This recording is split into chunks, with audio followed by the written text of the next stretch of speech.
দোল উৎসবের দিন বসন্ত উৎসব হচ্ছে না বিশ্বভারতী প্রাঙ্গণে। রবীন্দ্র ঐতিহ্য ক্ষুণ্ণ করার অভিযোগ কর্তৃপক্ষের বিরুদ্ধে। প্রথা ভেঙে কবিগুরুর বিশ্বভারতীতে এবার অকাল বসন্ত উৎসব সূচি প্রকাশ কর্তৃপক্ষের। 7ই মার্চ দোলের দিন নয়, বিশ্বভারতীতে এবছর বসন্ত উৎসব পালিত হবে 3রা মার্চ। বিশ্ববিদ্যালয়ে এই সিদ্ধান্তে শুরু হয়েছে বিতর্ক। প্রথা ভাঙা হচ্ছে বলে অভিযোগ।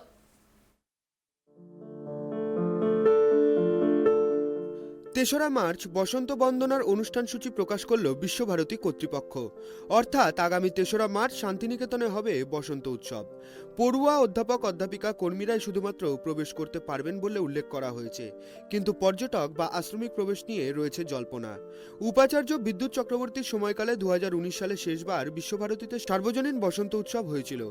2020 সালে কোভিড পরিস্থিতির জন্য বন্ধ হয়ে গিয়েছিল বসন্ত উৎসব।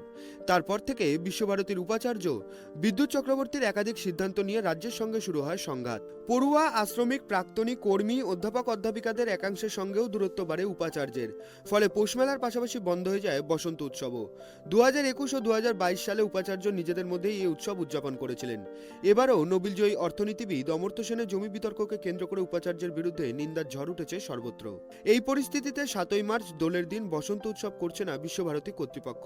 তার পরিবর্তে অকাল বসন্ত উৎসব ঘোষণা করল বিশ্বভারতীর কর্মী পরিষদ। ইতিমধ্যে বিজ্ঞপ্তি দিয়ে জানানো হয় 2রা মার্চ সন্ধ্যায় লোক সাংস্কৃতিক অনুষ্ঠান, 3রা মার্চ সকালে বৈতালিক আর সকাল 7টায় শোভাযাত্রা। অর্থাৎ অকাল বসন্ত উৎসব ঘোষণা করল বিশ্বভারতী কর্তৃপক্ষ, যা নিয়ে শুরু হয়েছে বিতর্ক। কবিগুরু রবীন্দ্রনাথ ঠাকুরের সময় থেকে দোলের দিন শান্তিনিকেতনে বসন্ত উৎসব হয়ে আসছে। সেই প্রথা কার্যত উপেক্ষা করে অকাল বসন্ত উৎসব ঘোষণা বিশ্বভারতীর। কোনো কিছুতে ঢুকতেও পারছি না, যেতেও পারছি না। নিজেদের মধ্যে করেন, নিজেরা দেখেন। আমরা তো বঞ্চিত সব কিছুর থেকে না এখন। আর বসন্ত উৎসবের মতন একটা উৎসব সারা ভারতবর্ষ তার জন্য অপেক্ষা করে থাকে, অথচ সেটাও বন্ধ। সমস্ত উৎসবই তো বন্ধ। আর উৎসবের ঐতিহ্য বলে আর কিছু নেই। এই আর কি। কর্তৃপক্ষ বসন্ত উৎসবের দিন বসন্ত উৎসব করছে না, 2রা মার্চ করছেন। এই বিষয়টাতে কিভাবে? সেটা তো বসন্ত উৎসব হলো না, আমাদের বসন্ত উৎসব তো সেটা হলো না। সে করবেন একেবারে ঘরোয়াভাবে, সেখানে কারুর এন্ট্রি নেই, আমাদের যাওয়ার কোনো অধিকার নেই। এই হলো উৎসব, নিজেদের মধ্যে করবেন। কোথাও কি গুরুদেবের রবীন্দ্র ঐতিহ্যকে ক্ষুণ্ণ করছেন উপাচার্য?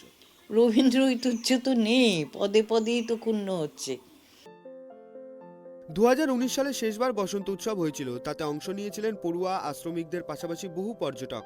আর তারপরেই করোনা ভাইরাসের আতঙ্কে কার্যত বন্ধ হয়ে যায় সবকিছুই। সংক্রমণ থেকে বাঁচতে 2020 সাল থেকে আর শান্তিনিকেতনে বসন্ত উৎসব পালন করা হয়নি। এবারও একই সিদ্ধান্ত বহাল রয়েছে। কেন এবারও বসন্ত উৎসব পালন করা হবে না তা নিয়ে যথেষ্ট ক্ষুব্ধ পড়ুয়ারা। এদিকে বসন্ত উৎসবে কেন পূর্ণদাস বাউলের গানের বন্দোবস্ত করা হলো তা নিয়ে প্রশ্ন তুলছেন অনেকেই। কারণ রজত রায় উপাচার্য থাকাকালীন পূর্ণদাস বাউলের অনুষ্ঠান নিয়ে বিতর্ক দানা বাঁধে। সেই বিতর্কের পরেও ফের কেন পূর্ণদাস বাউলকে দিয়ে অনুষ্ঠানের সিদ্ধান্ত, স্বাভাবিকভাবেই তৈরি হয়েছে জল্পনা। বীরভূম থেকে জয়ন্ত দাসের রিপোর্ট, ট্রাইব টিভি।